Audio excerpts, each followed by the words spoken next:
Halo semuanya, senang bertemu dengan kalian. Apakah kalian sudah siap? Bagus kalau begitu.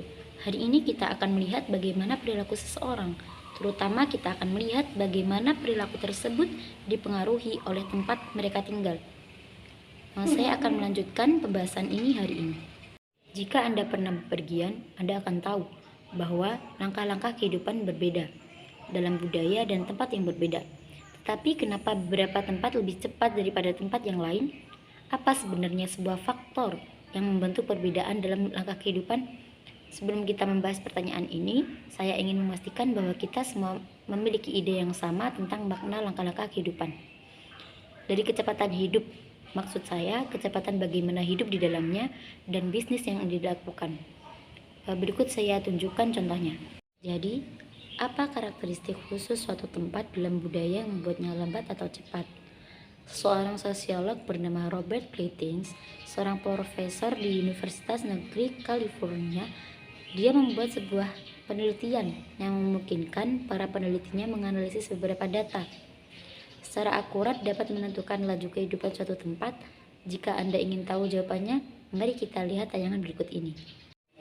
Apa yang membuat langkah kehidupan cepat atau lambat?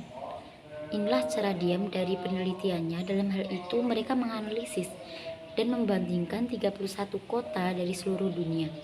Mereka melihat 3 faktor yang berbeda. Di sini saya akan menunjukkan sehingga Anda bisa melihat berapa kecepatan rata-rata diam di tempat. Mereka secara acak memilih orang-orang baik pria maupun wanita dan melihat kecepatan mereka saat mereka berjalan di pusat kota. Dia melihat kecepatan mereka 60 kaki, sejauh 60 kaki atau 20 meter. Yang kedua, dia melihat kecepatan di tempat kerja. Sekarang kita belajar cara yang menarik dan mungkin sasarannya petugas kantor seluruh dunia. Dan dia mengukur beberapa lama waktu yang dibutuhkan seorang pegawai menjual soft stempel. Mereka mengukur waktu yang berlaku antara pegawai menerima uang dan pelanggan yang menerima stempel. Mereka melihat berapa lama waktu yang dibutuhkan. Apakah ada yang mengerti sejauh ini? Yang ketiga, yang dia lihat adalah betapa menariknya perihal itu dalam menjaga waktu yang akurat panjang. Jadi, para peneliti pergi ke 15 bank yang dipilih secara acak dan melihat jam. Kemudian mereka memberikan waktu pada jam itu dengan waktu yang diakses dengan perusahaan tersebut. Anda tahu apa yang saya maksud? Ketika Anda menelpon perusahaan, telepon itu mempelajari waktu dalam sehari yang dengan rekaman suara. Waktu saat itu dianggap sangat akurat. Jadi, peneliti melihat faktor-faktor ini pada hari kerja di 31 kota yang berbeda di seluruh dunia. Untuk mendapatkan ide spesifik tentang kecepatan, dengan melihat faktor-faktor ini, para peneliti menciptakan peringkat kecepatan hidup secara keseluruhan urgensi waktu. Mari kita lihat beberapa sorotan dari survei. Semua survei ini dilakukan pada akhir 1990-an. Jadi, mungkin ada beberapa perubahan yang mungkin ditemukan di beberapa media saat ini. Dalam kategori tercepat, Swiss menempati nomor pertama dengan peringkat tertinggi di 3 bidang akurasi waktu mereka. Peringkat pertama. Kemudian disusul Irlandia dan Jerman, dan Jepang di urutan keempat. Sungguh semua negara ini mereka sangat mirip. Mari kita lihat sekarang di tempat di mana kehidupan berjalan lambat. Negara yang paling lambat semuanya negara yang non-industri, yang artinya tidak banyak pabrik industri. Kita dapat melihat dari sisi bahwa mereka berasal dari negara Timur Tengah, yaitu Syria, Asia yaitu Indonesia, dan Amerika yaitu El Salvador, Brazil, dan Meksiko. Jadi, apa saja faktor-faktor umum yang membuat negara-negara terlambat? Ada beberapa eksperimen dan penelitian dalam hal ini.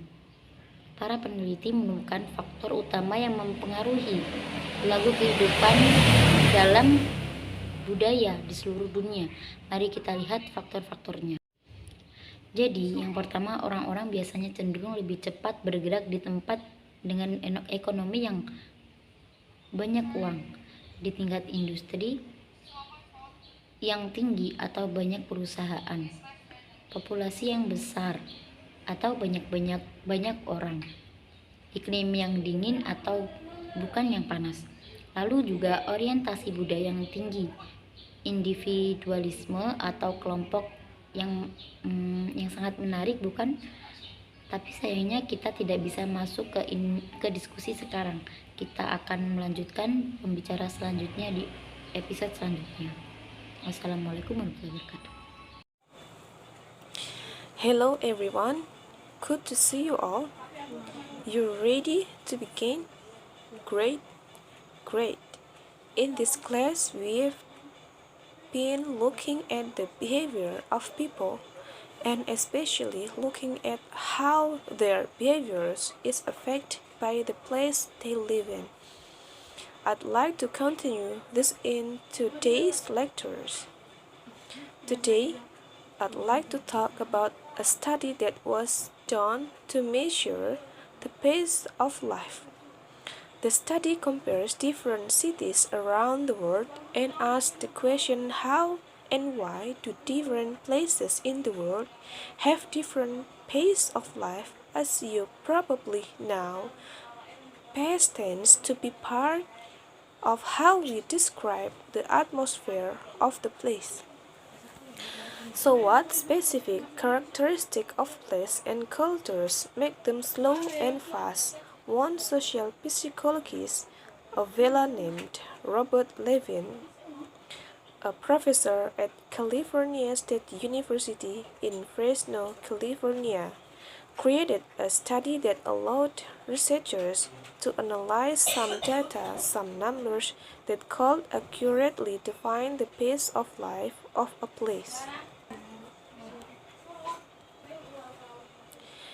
He wanted to know the answer to this question. And what makes a place have a slow or fast pace? Here's how and his researchers went about it. They analyzed and compared 31 different cities around the world. They looked at 3 different factors. Let me put them up here so you can follow what is the average walking speed of the place to measure that he randomly selected people, both men and women, and watch the speed in which they walk in crowded downtown areas. He watched them as they walked a distance of 60 feet or about 20 meters. Second, he looked at speed in the workplace. Now he did this an interesting way. He went to post offices all around the world.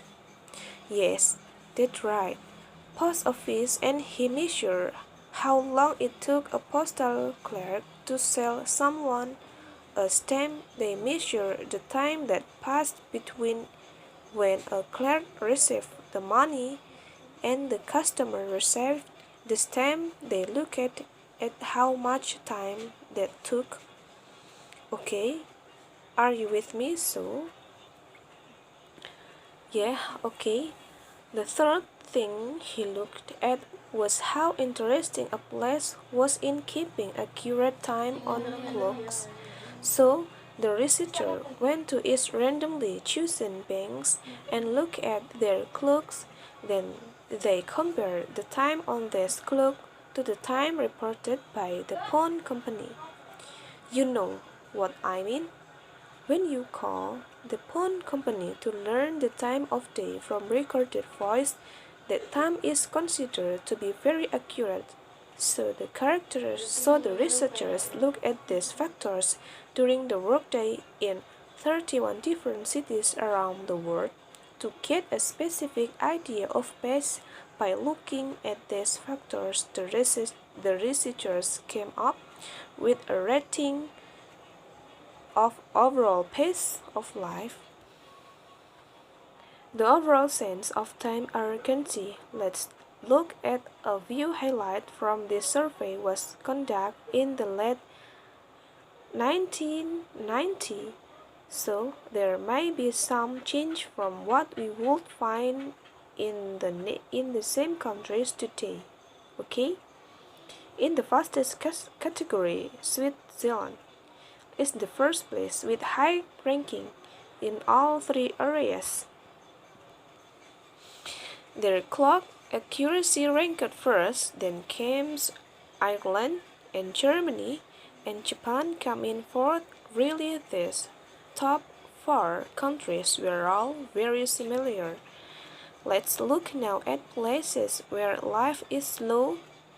The slowest countries were all non-industrialized countries, meaning there is not much industry, not many factories producing product. You can see here that they are from the Middle East, Syria, Asia, Indonesia, and Latin America, El Salvador, Brazil, and finally Mexico. So what are the common factors in the countries at the top and thus at the bottom of the list for this experiment and other studies? The researchers found 5 main factors that affect the pace of life in cultures around the world.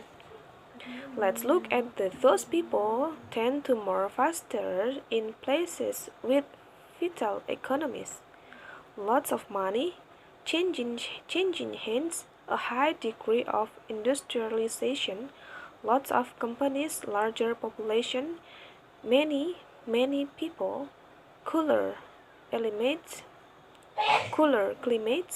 not the hot ones, and cultures that value individualism versus valuing the group. Interesting, don't you think? Unfortunately, we can't get into this discussion now. We will talk about these details in the next class, right?